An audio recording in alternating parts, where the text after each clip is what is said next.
Hey, yo, you mentees. Thank you for joining us what day is this? Wednesday. Wednesday morning, 11 o'clock Eastern Standard Time. And with me, I've got these two wonderful folks that have agreed to come on the show and talk about some books coming out in December from the Marvel catalog. To my right here is this guy. I'll let him introduce himself. I'm Riley, Omnibus Collector. That's my channel on YouTube.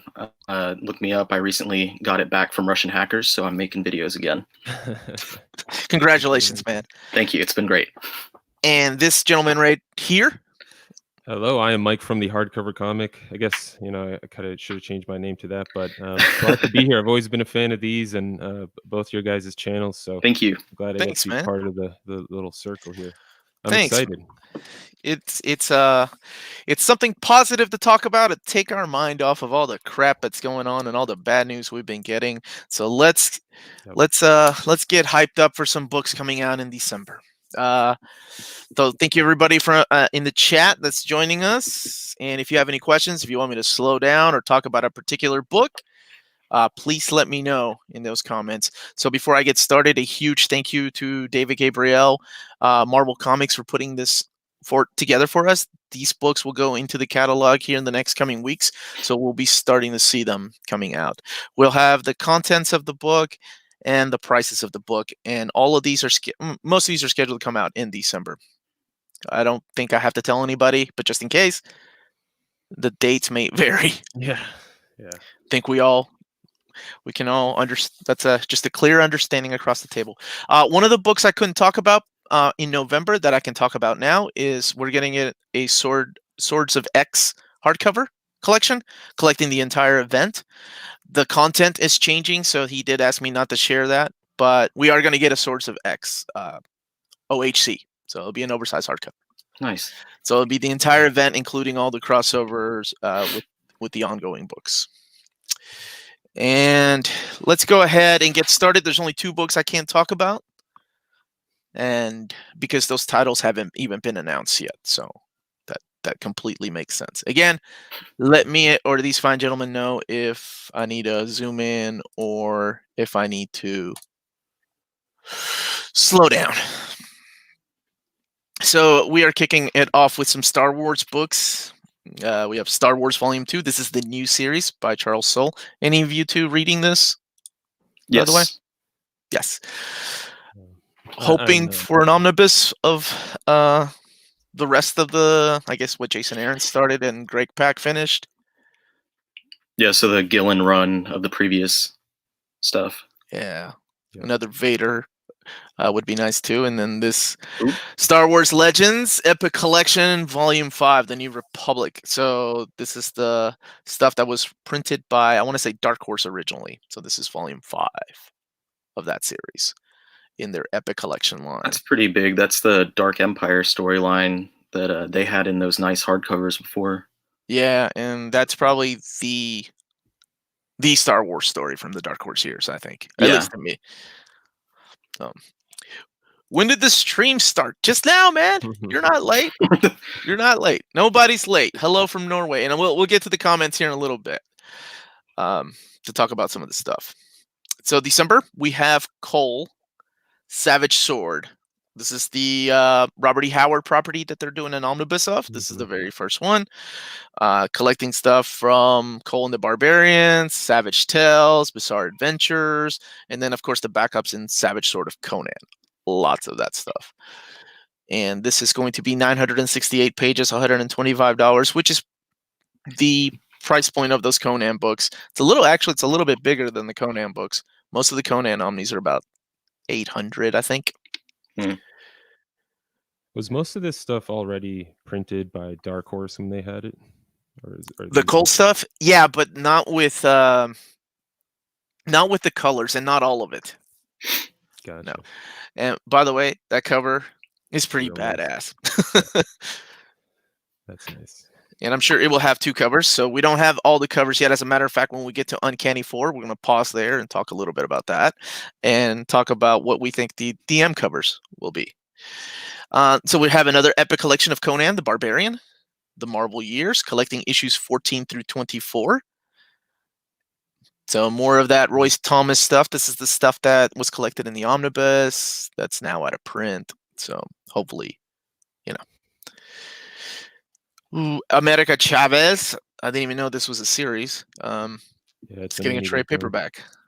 Yeah. Yep. My wife really likes that character. I thought she was a little too powerful for me. I only ever saw her in Young Avengers, and the dimension hopping and all that.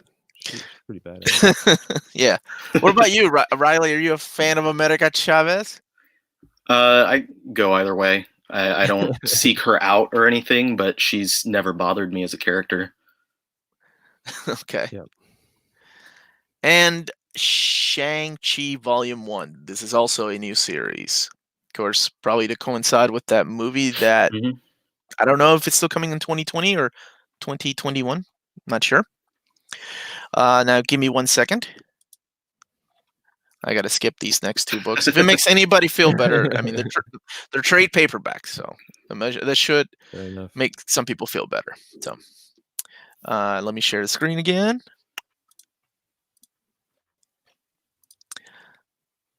And we are back with epics, more epics coming out. One that I didn't even know about, so I know Curtis is going to be all excited for. So we have Incredible Hulk Epic Collection, Who Will Judge the Hulk? And this collects issues 138 to 156, annuals 3 and 4, and Avengers 88. So this is volume 5 of the Incredible Hulk stuff. Avengers Epic Collection Heavy Metal. They released a trade paperback of Heavy Metal. This is during the Roger Stern years, right? But this is now we're getting an official Epic Collection, and I think the second one from the Roger Stern years. So this is 286 to 303. So collecting the anniversary issue 300. So this is something I was hoping an omnibus would come out of, like the Avengers by Roger Stern. Uncle Roger's Avengers, man, they're solid. And one I'm very excited for. I don't know how you guys feel about this time. But this is X-Force Epic Collection Volume 7, dude. It's not, everybody was like, oh, they're doing X-Force in chronological order. Even I was like, well, I guess they're doing X-Force in chronological order. This stuff's already been collected. Nope. Dude, they're going straight to Volume 7. This is the John Francis Moore years. You've got Adam Polina and you've got Jimmy Chung on artwork. This stuff, let me see. With the exception of the Zero Tolerance issues, has never been collected anywhere. So this is a big deal for completists. So which issues specific, because Zero Tolerance is literally right behind my chair, so I can't grab it and check, but which issues are collected? Which issues are collected in the Operation Zero? You have the hardcover? Yeah, I have the hardcover, but it's behind my chair. You're going to ask me, because I don't remember. I want to say, let's see. Man, not off the top of my head. You're the worst. Why would you ask me? Why didn't you prep me for this? Well, you didn't prep us. Okay, got it. 67 through 70 of X-Force is what's collected in that hardcover. Now remember, that's only in the hardcover, not the milestone. The milestone leaves those out. So 67 through 70, that means 71 through 84. Oh, look at that, man. Riley, you didn't even need to get your book out, man. So I just twisted my arm for nothing. Okay, I see how it is. That's how you earn your keep here. But that's cool. That means there's very if you have the milestone and very little double dipping if you have the hardcover. Absolutely. So this is it's a good time to be an X-Force fan. This is I love this stuff. This is the road trip years, right? Giant size X-Men trade paperback. I didn't know this was coming. I know that they were continuing the Dawn of X series, and I know Giant size Jean Grey and Emma Frost was collected in that. But this will have Magneto, Nightcrawler, Storm, and Giant size X-Men by Jonathan Hickman. So 1999. It's nice. Yeah, if I wasn't getting the issues already when they were dropping, that'd be on my list. I love that Russell Dodderman cover. Oh yeah, that dude can draw. Darkhold is getting a collection. This is the new Darkhold stuff. I have not read any of this. I don't even know. Is this out yet? No, I think Steve Orlando stuff. I think Alpha just got solicited for June, so Okay. I don't think we know about the rest of it yet. Yeah, it doesn't even. It says TBD, and we don't even know how many issues. It just says 1 to E, which I guess is end. Alpha and Epsilon, dude. Come on. Let's see. Okay. So Steve Orlando, I know the dude can write, but man, that Justice League of America, that was pretty rough. That was pretty rough. I think I found that Steve Orlando is really great at solo character books. Okay. Like his Midnighter wasn't terrible. His Martian Manhunter was not bad that he recently did, but when it comes to teams, Midnighter was solid. Yeah, Midnighter was solid. So this is Darkhold, right? The series that was around in the 90s, part of the Midnight Suns. So it looks like they're bringing her back, and with Scarlet Witch playing I guess a big role in it because of a TV show, maybe.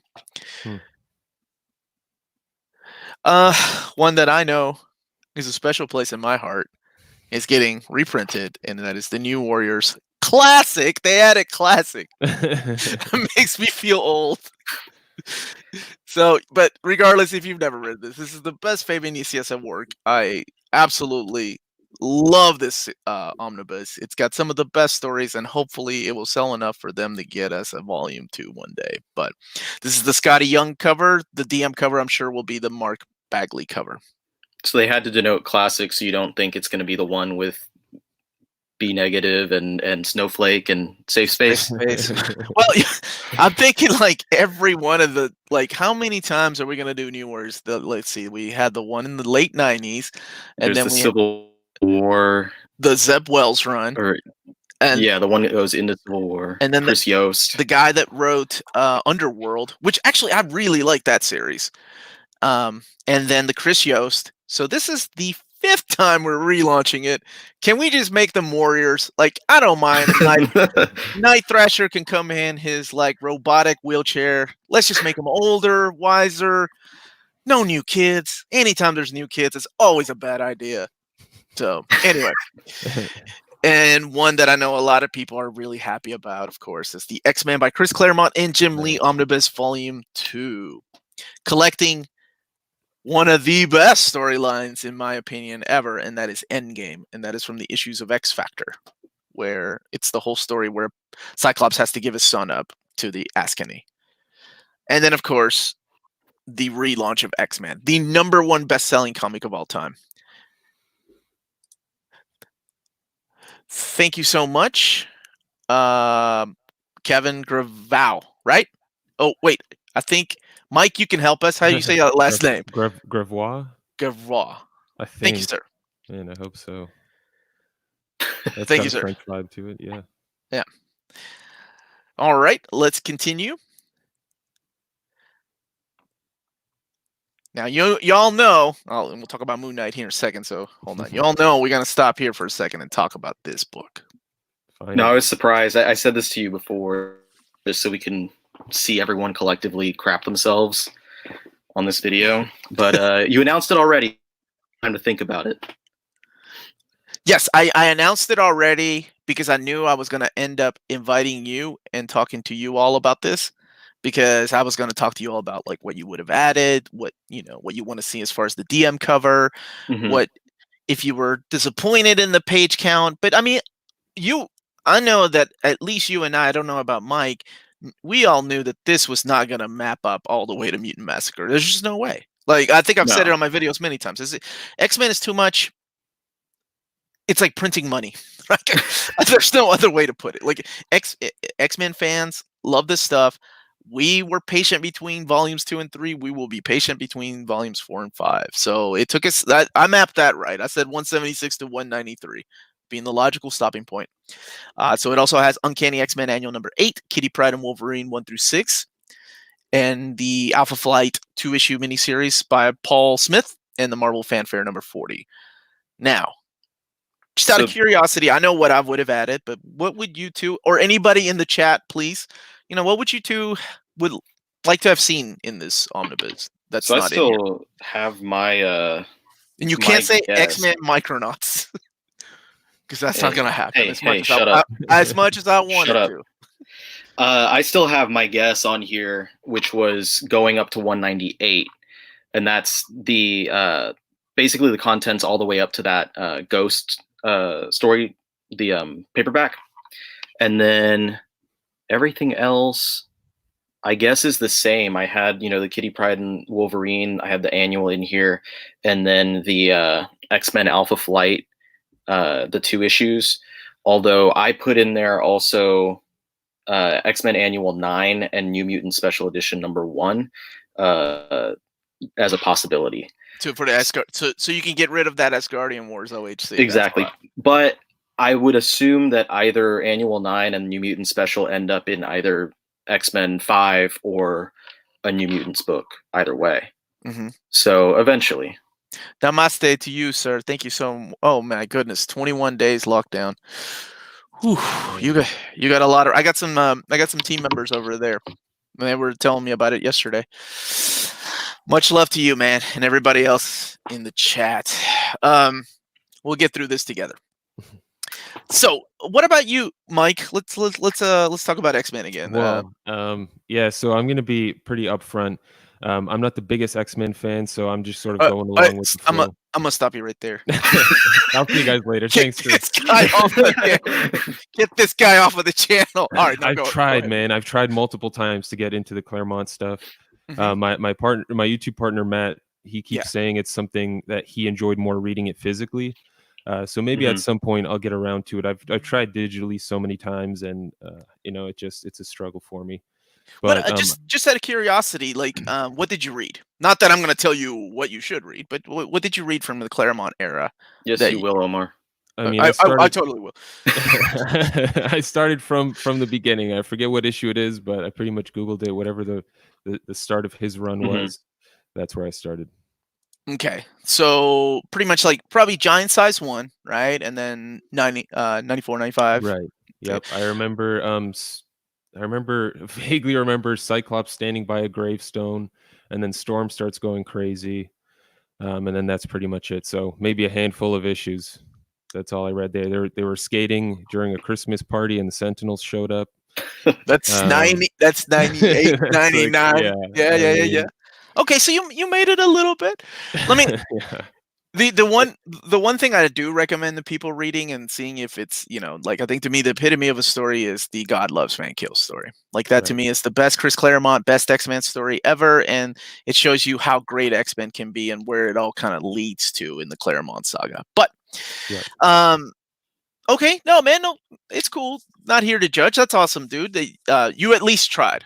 Yeah, I would say to me, once John Byrne comes on as the regular artist, that's where it becomes a lot like, I feel like Claremont evolves a little bit as a writer with his storytelling. He lives a lot of the unnecessary like exposition that happens in every single issue starts being left out. And it's a lot more dynamic of storytelling from that point forward. And I had a little bit of trouble years and years and years ago. I picked up the first Masterworks paperback of Uncanny X-Men, and it was a little hard for me to start getting into it, but I knew that I wanted to go forward because I had read the big storylines like Dark Phoenix and Days of Future Past, and I was like, okay, well, I want to fill out everything that happens before then. I want to keep going. So then I tried again later, and I just kind of pushed through, and once I got to Byrne, it was easy sailing from there.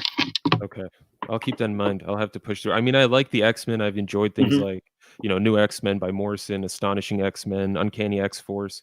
The more current stuff I've really enjoyed. Yeah, it's just getting past the Claremont exposition, man.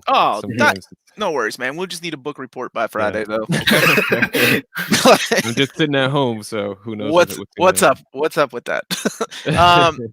No, just that one book, and it's getting a gallery edition, so you can wait all the way until November when it comes out. So, I guess I'm still curious though, like why do you guys think it's taking as much time as it is between volumes for these? I figure they'd want to monetize on it.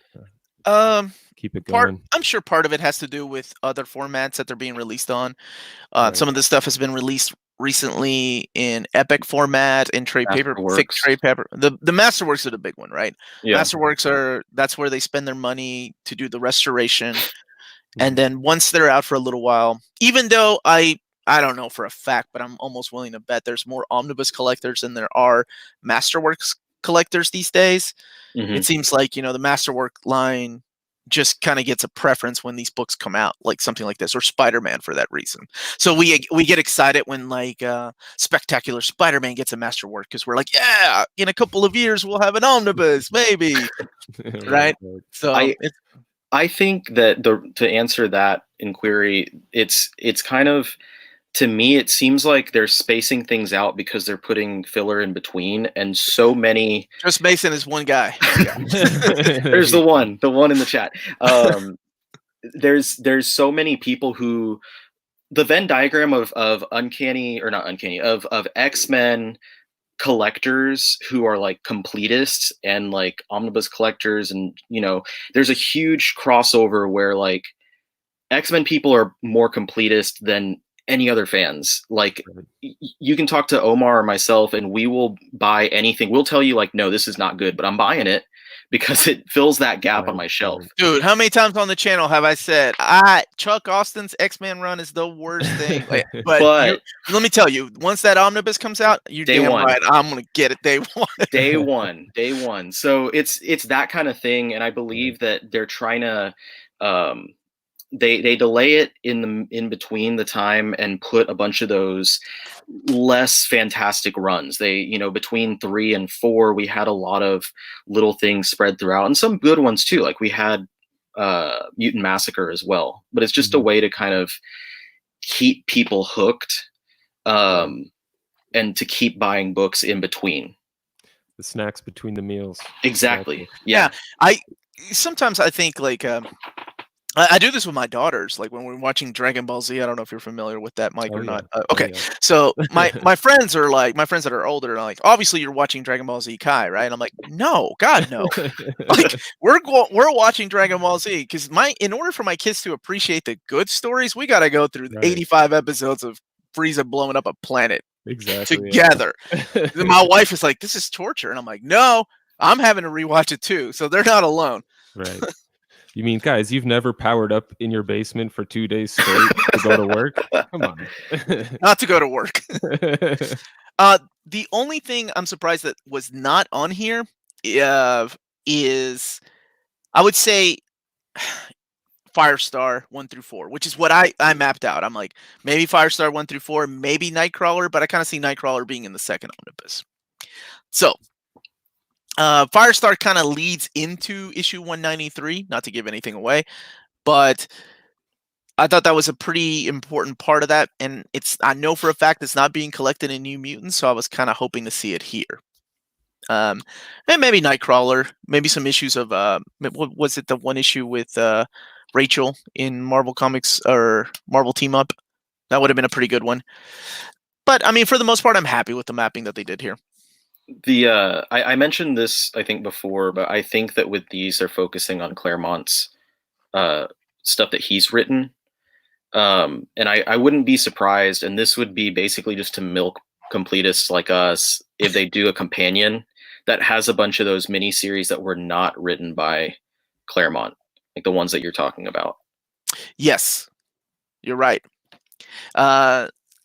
So a lot of people are speculating, well, what's going to be in Volume 5, right? And I think you and I have went through that, like a long shot, issues 194 to 209, the annuals 9 and 10, New Mutant Special number 1. But then comes where does X Factor come in? Does X Factor 1 through 8 fit in there? So I don't know. All I know is we're probably not going to get X-Men in the State Fair of Texas. Right, we're not going to get the X-Men versus the Micronauts. We're not going to get X-Men. Maybe Heroes for Hope. We might get in Volume 5. That'd be really, really awesome if we did that. But I guess we will see. But there you have it. By the way, thank you to everybody who told me, who schooled me. I was like, "Who's this dude shooting hoops?" I can't remember that. I totally forgot about Professor X in his, I think it was like yellow outfit shooting hoops. You remember that, Riley? I don't remember this. Okay, that was the only one from the cover. I'm like, who is this dude shooting hoops? Okay. So people on my comments said it was Professor X. I thought it was someone from Slam Dunk that they just threw on there for no reason. No. Dang. All right, so here we go. By the way, when I first saw this, I saw the cover and I'm like, oh my God, we're actually getting the Charlie Houston. Right? I saw the David Fitch cover. I'm like, what? But no, it is the classic stuff by Doug Mensch. Awesome. Collecting now it's only going up to issue 20. So if I'm right, and they're behind me somewhere, the Moon Knight Epic collections take us all the way to the end, which I think it's 30. They are literally right behind me. 30. What was it? So this is volume 3, the final one. This is 24 through 38. So I guess they have enough material for a second volume.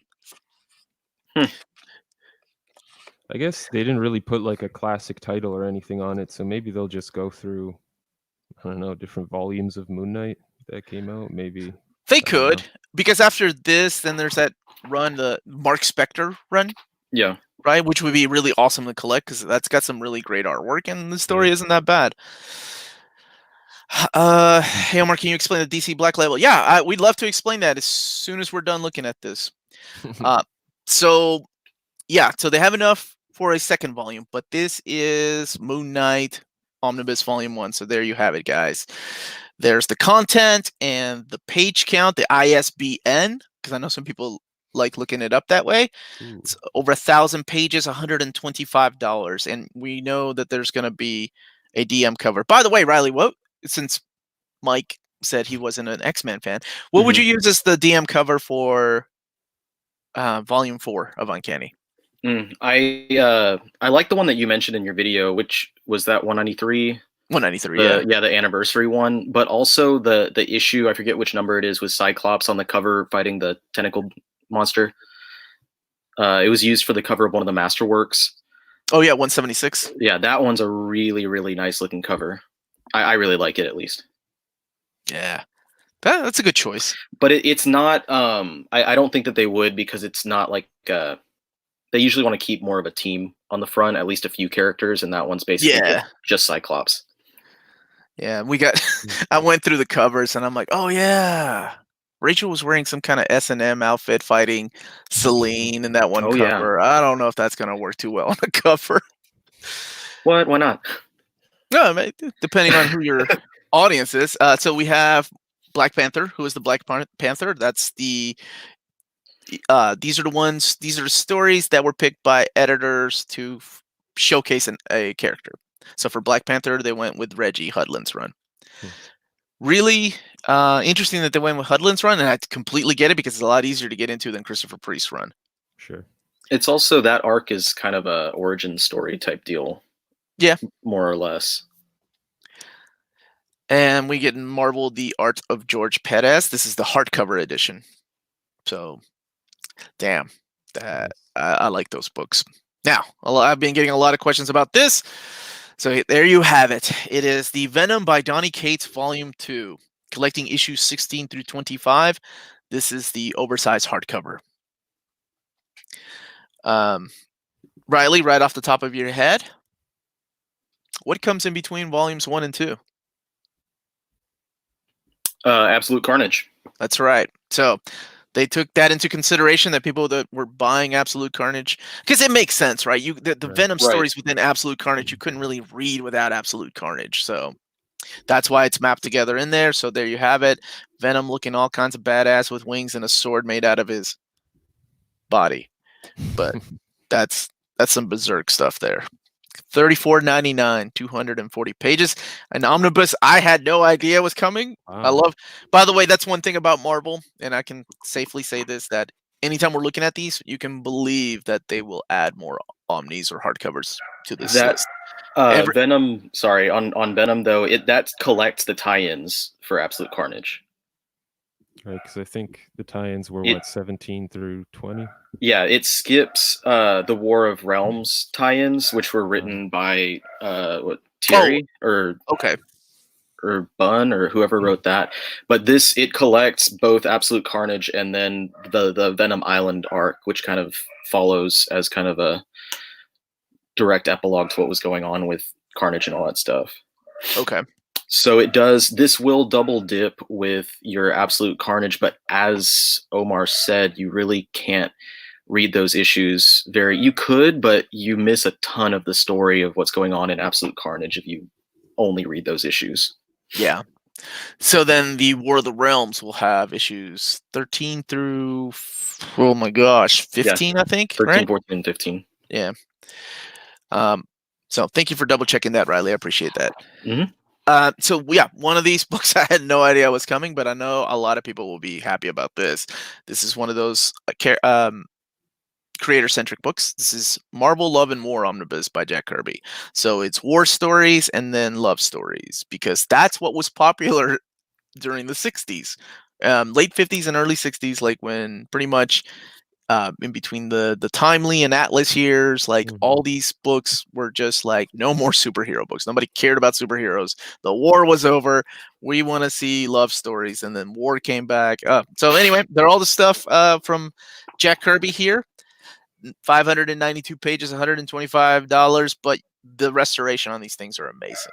They usually let the Kellerman group do the restoration, and they're wonderful. It's different. And here we go, Marvel Masterwork Spider-Woman Volume 2. So maybe in a couple of years we'll get an omnibus. Who knows?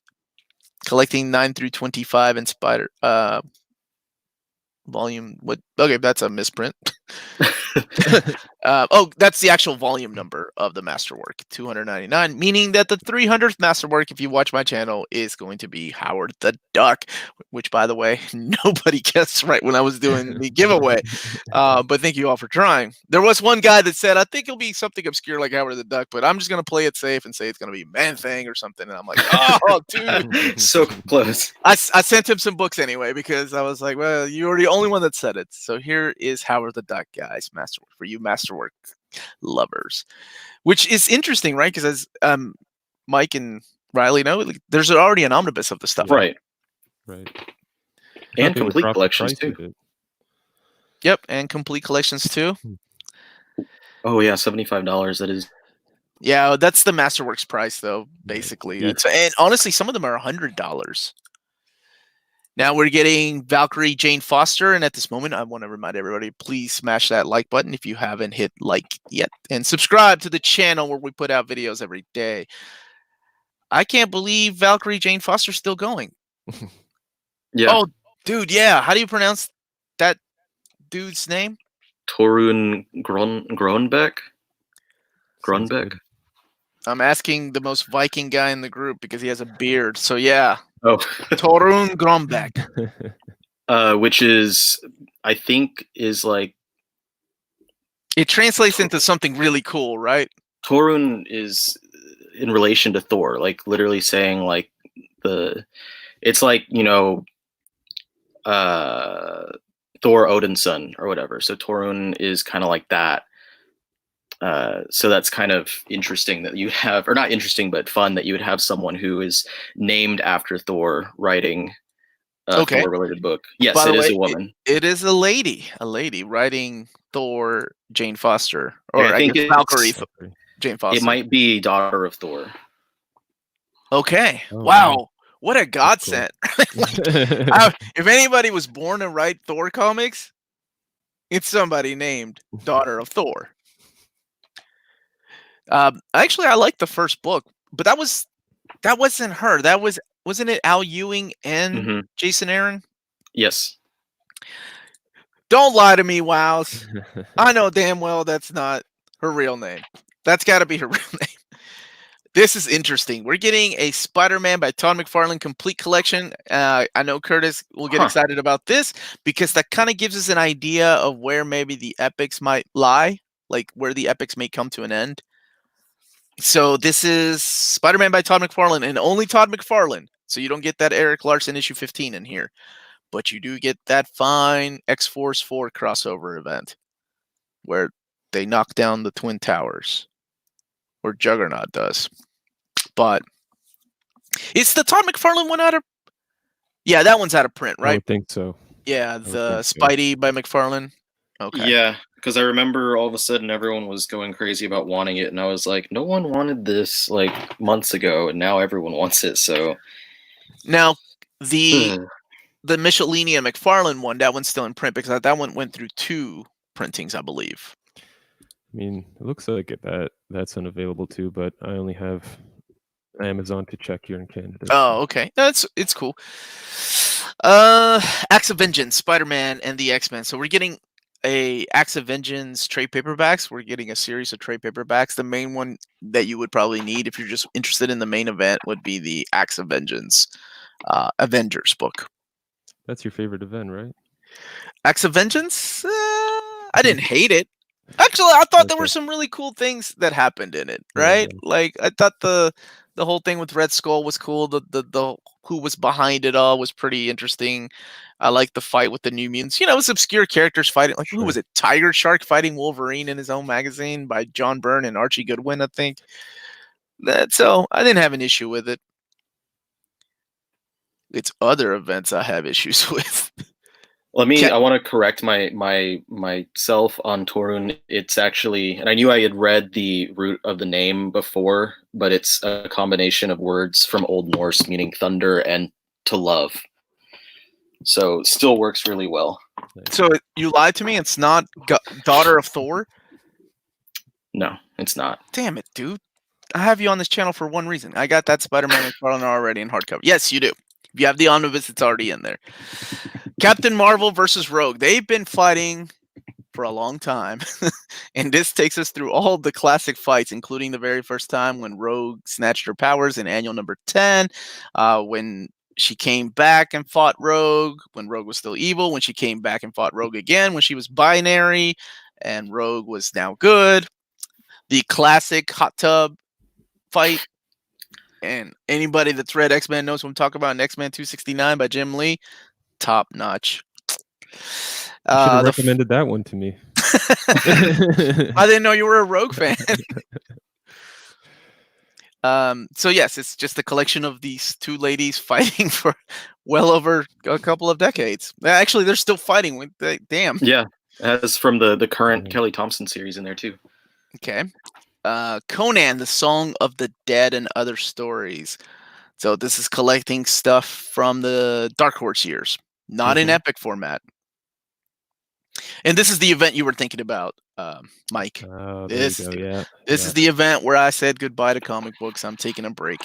But Onslaught, as a matter of fact, that's my final issue. That's the last issue of X-Men I got, for a few years. I was like, all right, I'm done. This is ridiculous. Wolverine's an ogre. Professor X is being arrested. What's happening? That, and I think Fabian Nicieza got fired without him knowing that he was fired. Like, there's all these bad things happening, and I was just like, nah, I think it's time for me to leave. But anyway, I'm excited for those people that want this, and this is the Complete Collection Volume 3, finishing out all of X-Men versus Avengers. I just did an overview of Volume 1. That means that all three of these are going to be out this year. All three of these books are going to come out this year. And this is all the stuff that was collected in the Omnibus. And that Omnibus is out of print. I don't know when it'll be back into print. Runaways by Rainbow Rowell. Every time I say her name, I think of Rainbow Road. And I can't help myself. And I bet she hates that. But this is her Runaway series that started in 2017, collecting issues 32 through 38. I think I read the first 7. Did either of you keep up with the series? I do. No, I'm surprised it's gone up to 38. You don't see that nowadays with a lot of titles. That's cool. No, you don't. Yeah, that is surprising. And honestly, with Runaways, it was one of those titles I was under the impression that nobody could write except for Brian K. Vaughan. Yeah, it's lasted for almost 3 years, more than 3 years. Pretty good, impressive. Now, I can't remember for the life of me if they finished this series or not, but this is the trade paperback. If they finished it in trade paperback format, that is. But this collects the entire event, all 15 issues of James Robinson's. Actually, this is a pretty solid James Robinson run. Yeah, this is awesome. I really like this if you've never read it. It's got the rotating, or not rotating, but every issue has a different artist on it. Nice. A lot of really good artists as well. And there was a little bit of retcon that I kind of liked in here, but I'm not gonna spoil it for anybody that has read House of M. And one of Steve Dillon's last issues as well. Oh, did he do an issue in here? He did do an issue. Yep, he's in here. Pick that up. It's a good read. I really liked it. $34.99, 328 pages, complete collection, and the one book that I thought was going to be in the Vision and Scarlet Witch Volume 1, but they're separated into 2 books. Here it is, The Vision and Scarlet Witch, A Year in the Life. So this is the 12-issue series and West Coast Avengers #2. Was it issue 10? Which one of these issues is where her kids were born? And that issue blew up as soon as like Disney Plus and all that stuff. People were deciphering each scene of Scarlet Witch and Vision, or Vision. What was it called? Vision. WandaVision, right? They took like little, like, just snapshots of each scene. They're like, look, there's pacifiers here. Twins confirmed. And people went out and bought like all these issues of Vision and Scarlet Witch. I was like, man, the comic community is crazy. I wish I had that much time. Right. And these are for the young, not little people, but the younger readers. These are the smaller books. This is a graphic novel line. So we're getting to the end here. And Shang-Chi is getting a graphic novel. This collects actual comics of his run, but in a smaller format for kids to get into. They've done the same thing with Thanos. They've done the same thing with Black Panther. Web of Spider-Man. This is, I think, the one for kids, right? The cartoon one? This is new. Oh, that's right, 2020. Hawkeye Go West. My daughter loved the first volume. Like, she reviewed it on my channel. And she said, there's some adult language. If you're okay with your kids reading that. I was like, a little bit. Yeah, not too bad. Yeah, I really like that run too. It's Kelly Thompson. She's got good taste. And then we have other... Okay, so this is... what we're looking at is actually the stuff that's going to be in the catalog. So a lot of the stuff we've seen. And yeah, we've seen all this stuff, taking us all the way to the actual what's going to be in here. So one book that I announced, let's stop sharing and we'll talk. And if anybody wants me to go through a couple of books, let me know, please. One book that I announced that is not on here that I was looking forward to, but I made sure to ask David what's going on, and that is Thunderbolts Omnibus Volume 1. He said that book will more than likely be in the solicits, but it probably won't be released until middle of January. So there you have it. It's still coming, hasn't been canceled. So there you go. Now, again, I stress that anytime I show these, there's always Marvel adding more every month. Like when I do the solicits for July, they'll probably add a book I didn't know about that wasn't in the actual book catalog. And I love when they do that. I love surprises like that. So out of all these, I think I know mine and Riley's answer, but Mike, what are you most excited about out of the books that we looked at today? I mean, definitely that Moon Knight Omnibus. I'm very excited for that. I love Moon Knight. I've been custom binding all the newer stuff just because Marvel's very hesitant to release any of it. Thankfully, the Jeff Lemire run got that oversized hardcover. Mm-hmm. What didn't Bendis get an OHC too? Mm-hmm. Bendis did as well. That's right. Sorry, I got an alarm going off. Bendis got an OHC, but like the Ellis, Bunn, Wood stuff didn't get an OHC, and I really like that. I would have loved to see Declan Shalvey's artwork in oversized hardcover. Oh yeah, but unfortunately, still that issue number 5 of Moon Knight by Ellis and Shalvey, where he's walking through that abandoned building trying to save that girl. Oh my God. One of the best hand-to-hand sequences ever drawn in comic books, in my opinion. The Moon Knight Omnibus is freaking awesome. That run is freaking awesome. Yeah, that Moon Knight Omnibus is the big one for me. And we'll see how my X-Men attempt goes again, and Uncanny X-Men Volume 4 might make it on there as well. All right, man. We'll see. Well, like I said, you get that gallery edition of God Loves, Man Kills. It'll have some extra stuff. You fall in love, and you're like, damn, now I got to go find all those out-of-print books. Yeah. So again, the dates may change on some of these. We don't know any of that yet. All of that is still up in the air. Nobody has come out and made a actual statement. Everything has just been speculations or articles that you're reading online. All of that for now is speculations until we actually get any kind of word. I'm not really gonna play the speculating game because I don't want to freak anybody out. So for now, let's just focus on the positive. These are scheduled to come out in December, and hopefully they will. Is that all? Are you not entertained, Dennis? By the way, really cool name. That's it for December. Yep, that is it. Now let's ask. There was the question from J-Man. J-Man was asking, what is the Black Label line from DC? Right. So I think we can all answer. Who wants to go first? I guess I'll go. Sure. So DC Black Label, really, it's expanded from what it was originally. Originally, it was just sort of about those magazine-size books. Sorry, my dog's going crazy in the background. It was about those magazine-sized books at the start, but now I've noticed like Vertigo titles also have the Black Label on them, and generally any more mature book does. But yeah, I love the magazine size ones. Those are fantastic books. I mean, between The Question. I know opinions vary on Batman Damned within the stream here. I think Riley hated it, and I was like, "It's not the worst Batman story." Yeah, I crapped on it so much more than you did. Yeah, you were going off, and I'm like, yeah. I think why I didn't mind it as much. I'm like, guys, it's not in continuity. This isn't canon. Like, it's not that big of a deal. Right. But you were like, "Oh man, even the art looks like crap." Like the guy took crap and washed. I was like, "Whoa!" Yep. I remember root beer, diarrhea, and that was hot sauce. So that I mean, we got the holy trinity there. But yeah, I've loved the magazine size stuff. The Wonder Woman, Dead Earth has been good so far. The Question by Jeff Lemire has been fantastic.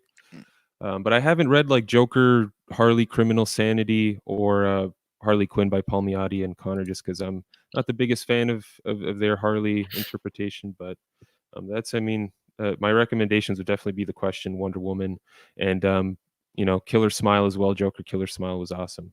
I love anything Jeff Lemire touches, though. So yeah, that dude is one of the best writers out today, and ridiculously busy. And one of the things that they're also doing is putting a lot of their, actually not a lot of, all their Elseworld titles are now known as Black Label. Pretty much, yeah.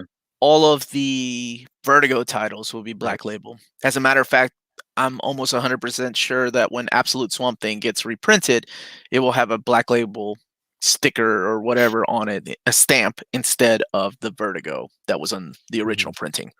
Does that bother you guys? Because I know some people are annoyed by that. No. But yeah, I'm not that OCD. Like, I'm OCD about some things, but you got to choose your battles in this game, right, guys? Look, I mean, look, you look behind Mike's shelves. He's got all kinds of different books, and well, you're in front of. I know you own trade paperbacks and manga, but sometimes in this game, you got to choose your battles as to how these books come out and how you put them. And as long as it's the same size and they're not getting crazy. Like, what was the Aftershock, right? With Animosity Volume 1 and 2. Like that, one was oversized and one was standard. Like that made no sense to me.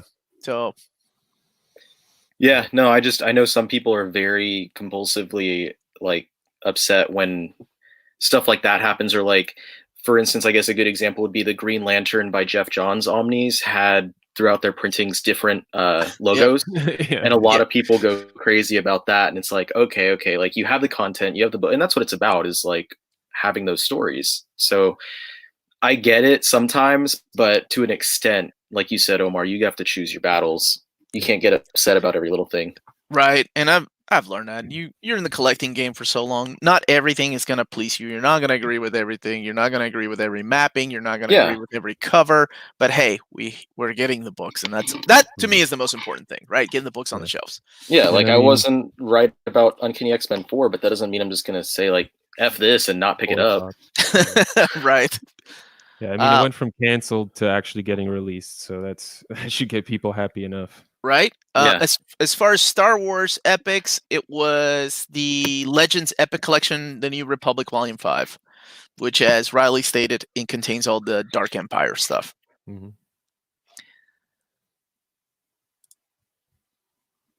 Berserk spines being, but not the deluxe ones. Can you imagine if Dark Horse starts putting their horse on one of the spines, like Volume 5?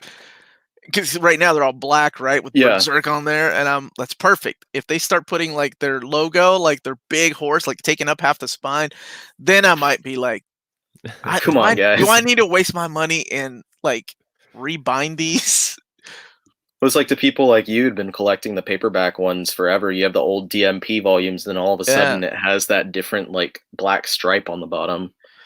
Right? When is Quasar going to get an Omni? I don't know. I would be would be a big push for that one because I'm a big fan of Grunwald's run, and I love the early artwork by Greg Capullo. Yeah. Now we've had some classics. I think like 2 classics, if I'm not mistaken. So I mean, enough to make at least one omnibus of Quasar.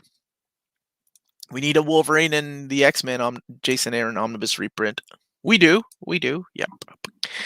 Let's see where these come off first, and then we'll talk. Oh, dude, how excited are you? Are you a big manga guy, Mike? Yeah, I've read a good amount in my time. Yeah. Okay. Have you read Blade of the I have Immortal? not read Blade of the Immortal, but if there are deluxes coming out, it sounds like it's the right time to. There are deluxes coming out later this year. Awesome. Yeah, Riley, were you a fan? I still haven't read it, but I do.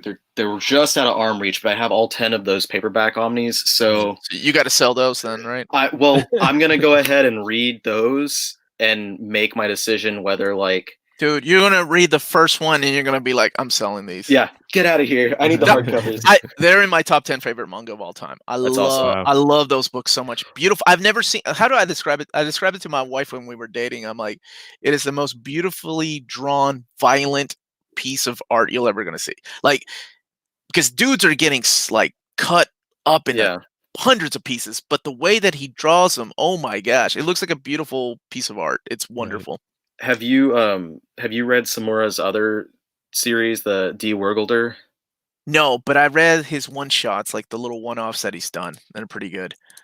D. Wergelder is just out there. Like if you want that just like crazy violence, that's the one to get. And it's just insane. Like there's a guy that literally has like blades on his fingers and he twists a person's face upside down, and you see that on the page. It's just ridiculous. Keep that in mind. Are we all these hardcovers? Are we going to get a Jonathan Hickman Avengers omnibus reprint? I think the first one that might be reprinted will be FF, because if I'm not mistaken, FF was the very first Hickman that went out of print, and then Avengers. And Avengers just went out of print like 2 years ago, maybe. Like it hasn't been that long. Because I was getting the OHCs, the omnibus got announced, and I think this is all in a span of 3 years, unless I'm just getting old and I can't keep up with my time.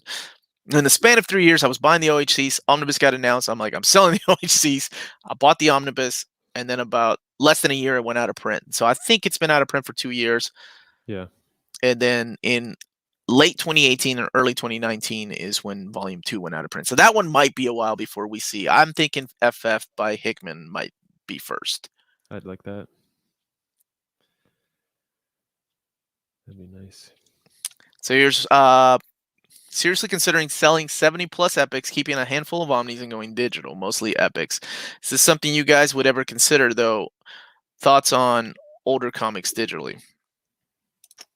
I don't know if I'd ever go digital only. It's I enjoy reading things digitally, but I prefer things on paper. It hurts my eyes less, and it's just nice, especially when it's oversized.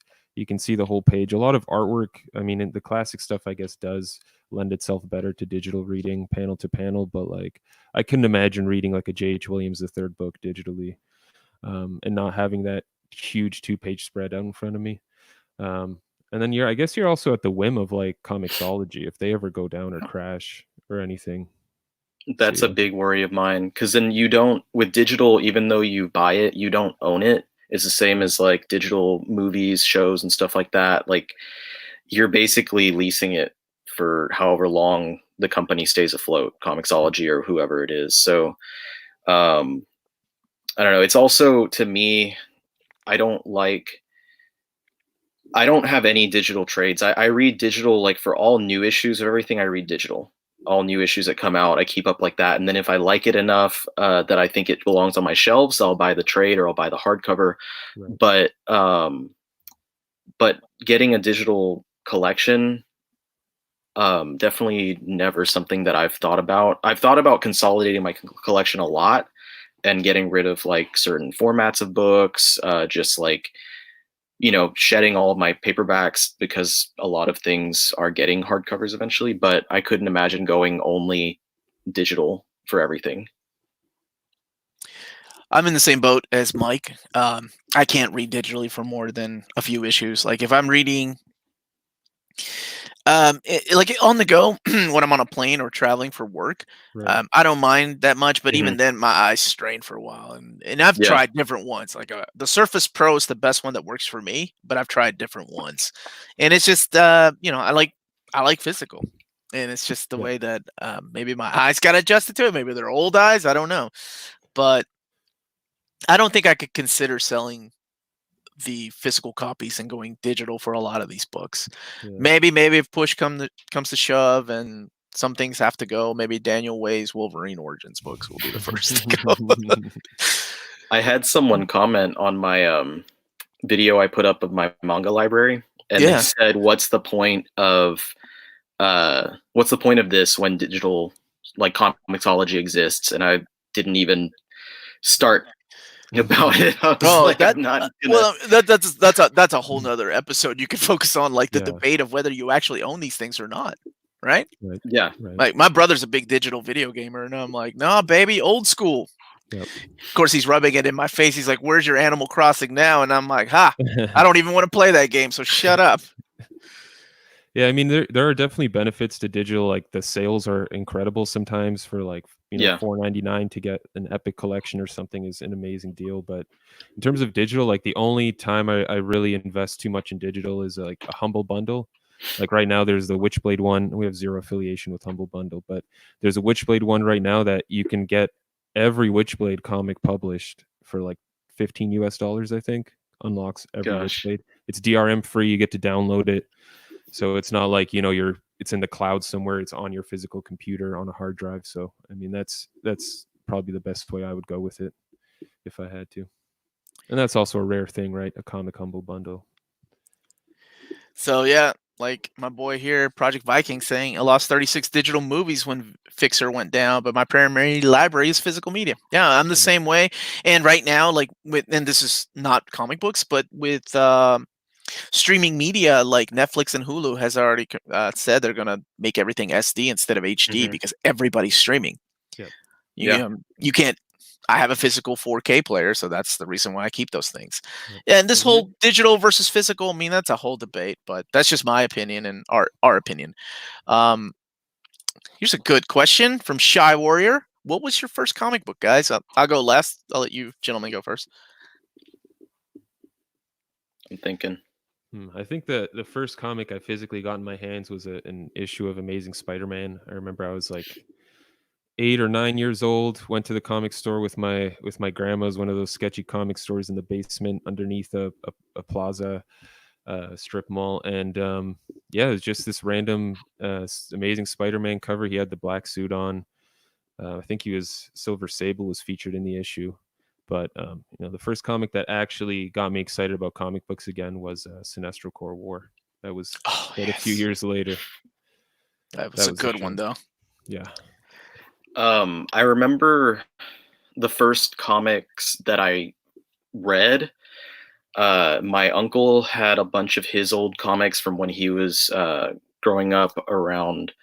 I think he's a bit before you, Omar. So he was a teenager and he had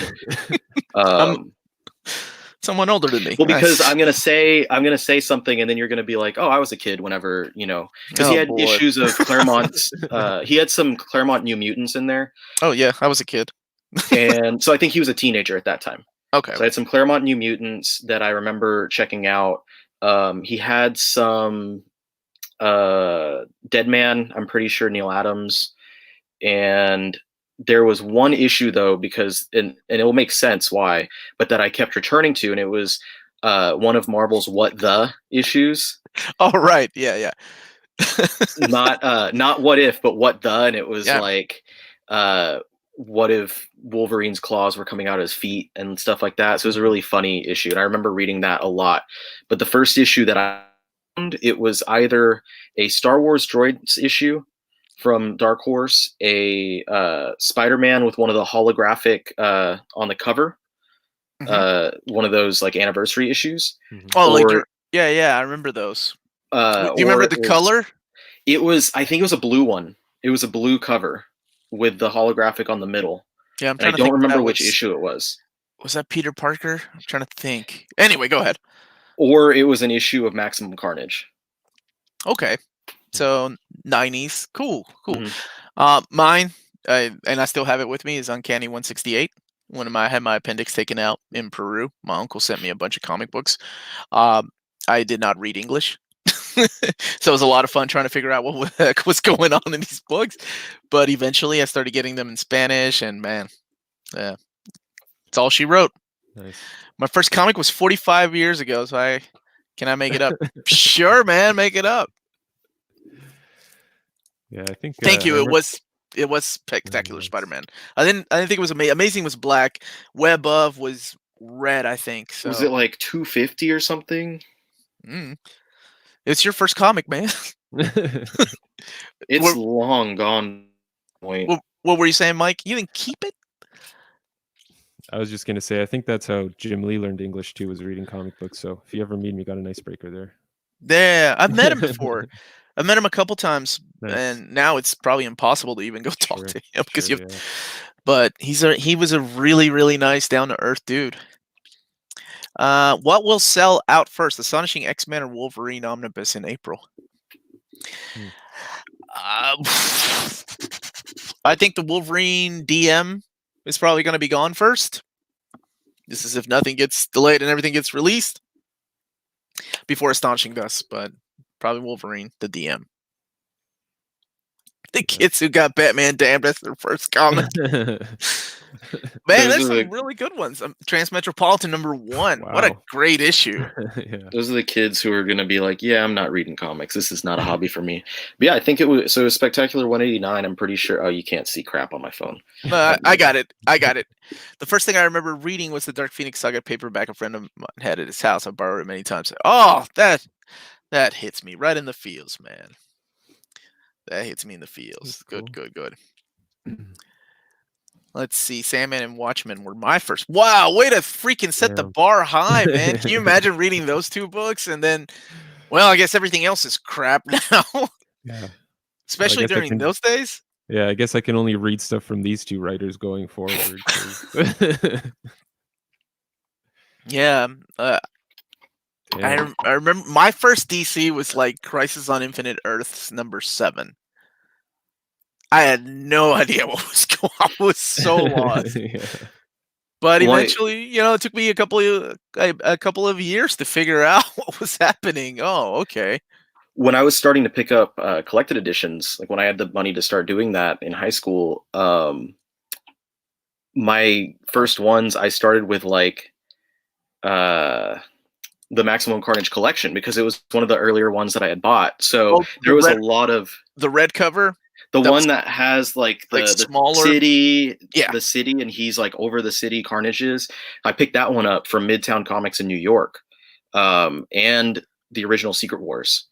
So I have a lot of great affinity for those two things, but it's not something where I was like, oh, Watchmen was my favorite comic, so now everything like measures up to that. It's all like, oh, well, from there I went and checked out Spider-Man versus Venom and all these other things. It's weird how that's not a thing anymore, right? Because that's how people used to read. Like you'd go in, you'd pick up a Batman issue, you'd hopefully get into it, and then be like, oh, well, I got to look back now, a few issues, get the whole story. Now it's like people are just waiting. I need a #1 to start things off, or I can't do it. I just can't do it. So I get that a lot on my channel. It's like, hey, man, can you do a video on like where to start reading Carnage, where to start reading Spider-Man, and where to start like good jumping on points? And I told Justice, I was on his show one time, and I'm like, I have the hardest time with those because back when I was young, back in my day, we didn't have these things called jumping on points. But we also didn't have, trade paperbacks collections. So I completely get it. I completely get the mentality of which one of these books is a good point to start reading. Because much like you guys, I was caught up in the middle of like an ongoing arc. Yeah. And through buying, we didn't even have the internet, guys. So like I had to wait for a comic show, or my poor mom had to drive me 45 minutes to a comic book store in the hopes that they might have Uncanny X-Men 172. I'm like, I gotta find out. I have 173. Why did Mariko say no? Or what's happening? Like now it's like, oh, oh, I don't have that issue. I'll go to Comixology. Yeah. Or I'll just do a Wikipedia read through. Oh, okay, that's what happened. Nah, no need to read that. And also, like, you pick up those collections, and you're starting. You start an arc, but you're in the middle of a run with those collections and stuff. So it's like, I picked up that Birth of Venom paperback, for instance, back a while ago, and I just jumped in there, and it's like you go into it with the knowledge that there's something that came before this, but in the way that it is, you're just like, okay, well, I'll acknowledge that something happened, but I don't need to know exactly. I don't need to read it, and I'll go back if I need to, and I can go check it out. But now everyone is looking for, like, oh, I need to have every issue from 1 and beyond, and there is no looking at, like, where do I start with Superman, because there's over 1,000 issues of Action Comics, like, and you'd be like, well, you can just start with 700 something. Like, no, but what about the previous 700 issues? Don't worry about it. I wish you could tell somebody that. And that's mainly why I started doing comprehensive reading orders on my channel a couple of years ago, was because this stuff in collected editions was so difficult to try to figure out by myself.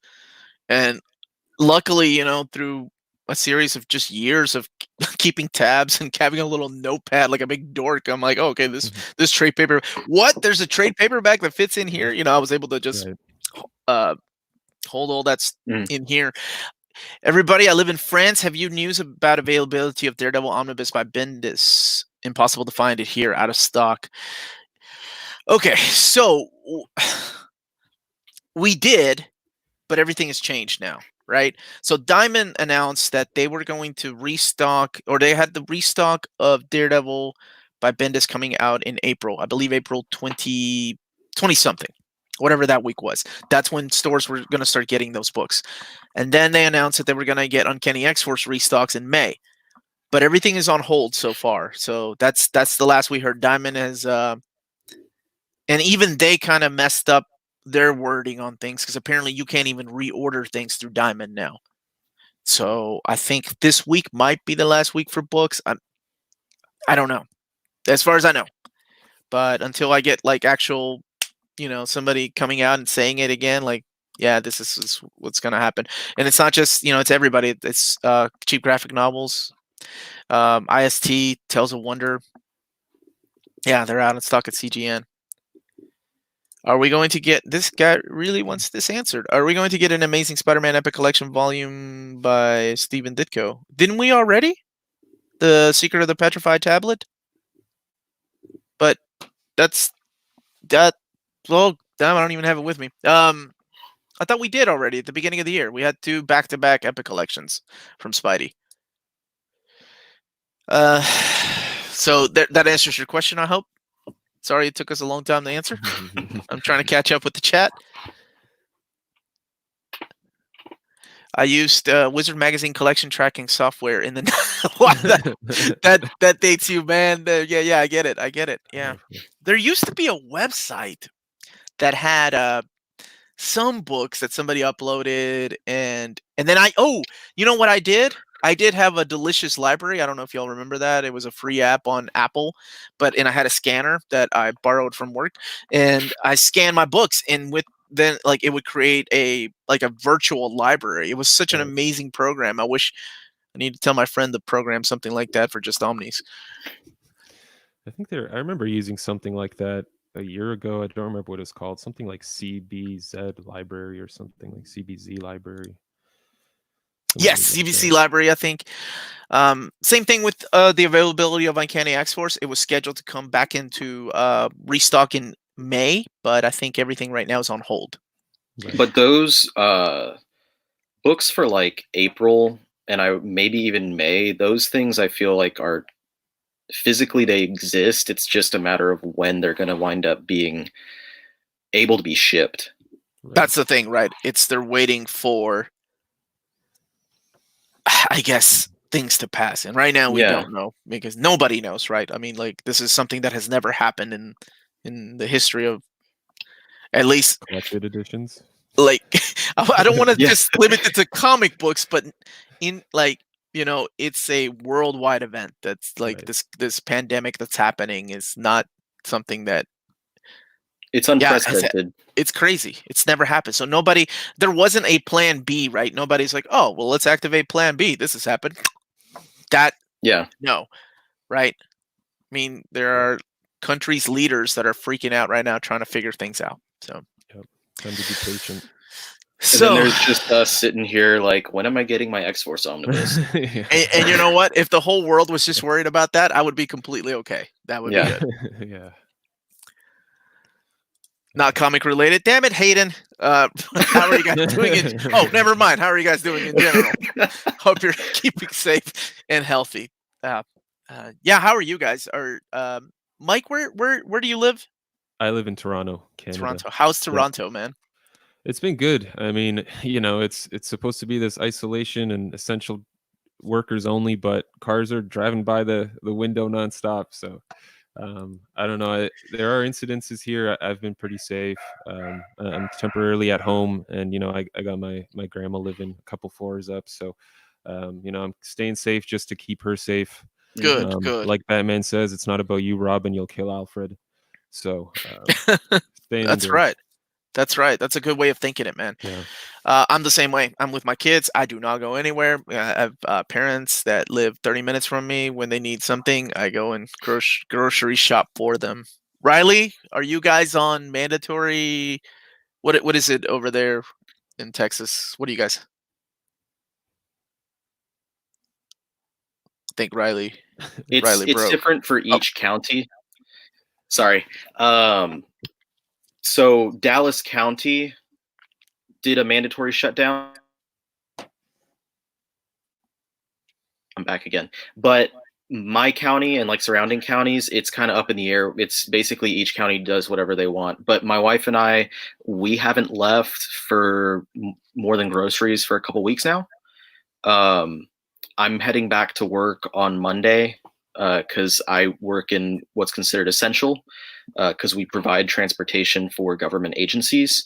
So that I need to go back. So I'm fortunate that I have a job to go back to.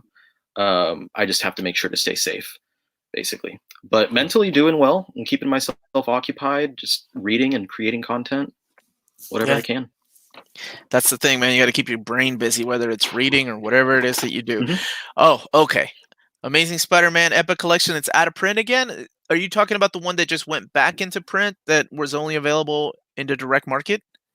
I think this week, didn't it? Yeah, but I don't know if it actually. That's the thing, right? We don't know. Like, I have no idea if Cheap Graphic Novels got any because I don't think Diamond themselves know what they. It's kind of a mess, right? You have us, the consumers, right? We're over here like, hey, we want these books. Then you have what I hate to call the middleman, but comic book stores and places online like Cheap Graphic Novels and stock trades. And then you have the suppliers, right? Like Diamond, who distributes books in America and has been since the early aughts, the only distribution center in America for comics. And then you have the publishers, right? Like, what do you do? I'm sure it is a madhouse, though, because if nobody's physically at the plants, because it's not essential, then nobody really knows what's there. Yeah. Riley, will you film the Omnibus Collection part this week? Yes, I've had a lot of people asking me about that. I just had, if you watched my manga video, there was points where it was so dark because of the way that my library is set up that you couldn't see anything. So I had to kind of figure something. And then somehow, even though I'm stuck at home doing nothing, I've been busy. So like other things have kept me occupied regarding, like jumping on shows like this or, doing things with my wife. Don't you dare use me as an excuse. No, I'm probably, one-time thing. I'm probably after this, I'm going to eat lunch and I'm going to try and come up with everything. But since it might be my last collection tour for a while, because we don't new things are coming out, I want to make sure I organize everything accordingly and get it all looking nice and pretty, stage it, and then shoot. There you go, man. There's your answer. Kenneth, that is because Eric Larson drew issue 15. I'm sure there's going to be an Eric Larson collection that will probably have the Return and the Revenge of the Sinister Six along with that issue 15, and then the Marvel Comics Presents issues that he worked. Let's see. I didn't go to work today, but I'm torn. I live in South Carolina in Clover. it's York's County, but we aren't really on any restrictions that bad yet, but staying home. But I work in Charlotte, which shuts down. Oh, so you live in another county. Yeah, there's people that work like where I am that have to stay home. No, there are no Stephen Platt Moon Knight issues. I have one issue that's going to be collected in the Infinity Crusade Omnibus. And the Infinity Crusade Omnibus actually has the Stephen Platt cover where Moon Knight is hanging out with Spiderman, if you want to pick that up. But I don't know if you want Infinity Crusade that much. What a random issue for a variant for that collection. Right? Stephen Platt, man. Lunch, less than reading comics. Yeah, I got to go feed my kids. My kids are up there like, Poppy, we don't have any food. They're going to rat me out to their mom. They're going to be like, he was making a video instead of feeding us. Yeah, talking about books coming out in December. Right? He's like, what an old man. He's worried about books that aren't even coming out this week. Loads of toilet paper, almost said tray paper, hand sanitizers, pasta, etc. near me. It's like I'm in college all over again, living on ramen noodles. Yeah. Yep. I'm okay with that, though. Thanks for taking the time to answer, Omar. Glad to see you guys doing good, and so impressed with your patience with us during this time of insanity. Oh, thanks, man. Much love to everybody. Seriously. Omar and his priorities in order. I think anybody who's been watching my channel knows where my priorities lie. My kids run down here learning a live cast. They're like, we're supposed to be in the shower. I'm like, you're 8 years old. Watch yourself. Come on. Yeah. Omar, you would survive on Asian. Yeah, dude, I'm from Peru. I would survive on a lot of things. Believe me. Okay. So to answer this question, it is still coming. So it's not canceled. It's just on hold. And that's all we know so far. I don't want to start rumors about anything being canceled or anything, but I'm pretty sure I assume it's in a warehouse right now because they have release dates. Usually they don't have release dates if these things aren't in a warehouse, like Diamond themselves, right? Not the book companies or anything. Diamond themselves sends these orders out to people for final cutoff dates and things like that. And usually these books are already in their warehouse with how many. That's how people can gauge, like, oh, there's only 25 copies of Wolverine Omnibus number 1. I better order 20 of those for my store or whatever. And I imagine all the stuff coming out between, now and like December. Do you guys guess there's going to be like a cascading delay in releases for all that stuff? I would think so, right? People aren't printing. I would want to assume so. Right. Because it's the same as I was thinking about this for like when movies start coming out. Publishers don't want to have to compete with themselves. Right. Yeah. You don't want to oversaturate 1 month because then you're making your own fans have to choose between your product. Right. Yeah. I'm expecting the same thing too. Like you can't put 15 Omnis out the same month because then you're making people choose. So I think it'll be a domino effect of what happens. But like I said, we don't know how long any of this is going to go. So let's hope for the best. I just hope the 1% isn't the only people that survives financially and then takes over the world as our overlords. God. Oh, man. Thank you, Kane. So look, you got a fellow Canadian here in A Warlock. Sweet. Everything is closed. Also, I'm staying home this past week. Mandatory shutdown. Only go out for grocery. Honestly, that's probably the best way we're going to get past this. Is to do a mandatory shutdown. But hey, that's another thing. That's what it is. Did you grow up drinking yerba? Yeah, I did, man. That stuff is gross. My mom would make me drink that stuff. So don't cancel your pre-orders unless you have to, of course, because I hate for anybody to cancel and then these books are like, oh yeah, we're gonna ship them out. Right. But it looks like expect DC to cancel everything. Oh yeah, that's already assumed that. But I'm sure the guys at the board are like, woo, we dodged a bullet there.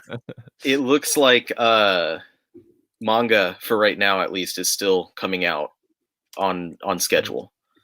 I mentioned this online a couple places, but I reached out to Right Stuff Anime and asked them, and it seems like go through Diamond for their distribution. So until further notice, if you're picking up any manga regularly, then don't worry about that. And if you need some new out, then there you go. And the very last thing I want to say before we leave is with I've been getting a ton. Believe me, I get a ton of questions, and I don't want to start answering and speculating because I don't want to start rumors. And one of the biggest questions is like, okay, yeah, Diamond's gone or shut down. Well, we still have Amazon and Barnes and Noble. I don't think it wouldn't make any sense to me if Marvel and DC just said, okay, we'll let Amazon and Barnes and Noble handle this and start, because then that would just mess up the comic book stores and places like cheap graphic novels and stock trades. Yeah, that would destroy them if that the direct market. If you want to continue without them, then that would just, oh man, they couldn't sustain. There was no way. If new books are only available through Amazon, but I don't know. I don't think it's gonna happen. But there's no words yet of anything yet. Until I hear something, and I promise, I will let everybody know what's happening as soon as I hear back from something. But right now, it's just we're still working on it, and we have no official wording yet. Is what DC told me, and I know David from Marvel is really stressing over all this and working really hard with his team to try to make things float and keep going. Yeah. Because I think it stopped. I think it's safe to say now, it's not business as usual. Everything all that mentality stopped a while back. It's time to just try to sustain what we can and keep moving forward.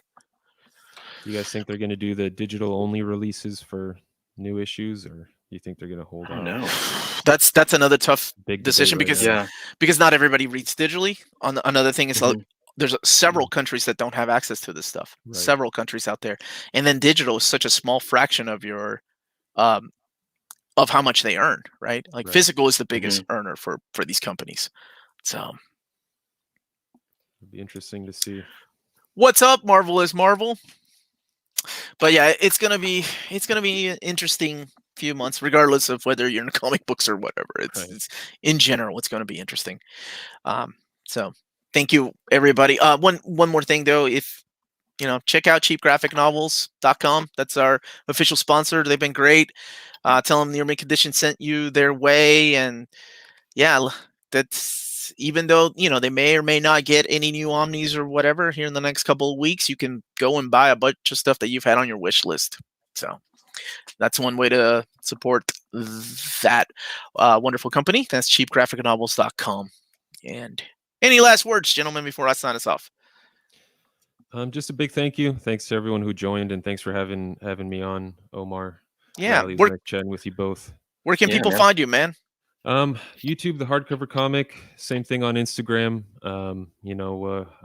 I'll try and come up with a witty comment for the stream once it's done, so people can see our channel name in the comment section down below. But yeah, the Hardcover Comic. Check us out. It's me and my YouTube partner Matt can make it because he's got 4 kids at home right now, and he's working too, so he's busy. Yeah. I ain't never gonna complain about my kids running down here. 4 kids. Good. Riley, what about you, my brother? Where can people find you?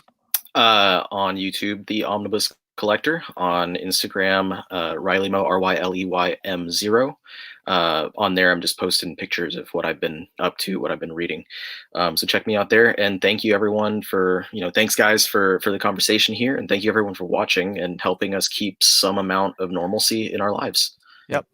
And tune back into the channel tonight. Amanda and I are going to start a segment of I'm bored. Let's watch this crappy superhero movie. So we're kicking it off with the Fantastic Four from 2015, whenever that was. It's going to be at 8 o'clock Eastern Standard Time tonight, and then we'll probably do one every week because I've never seen the Fantastic Four movie, so I know we're going by the ratings that they actually got, like these movies.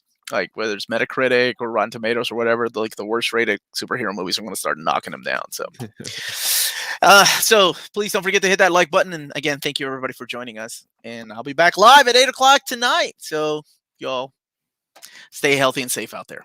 For sure.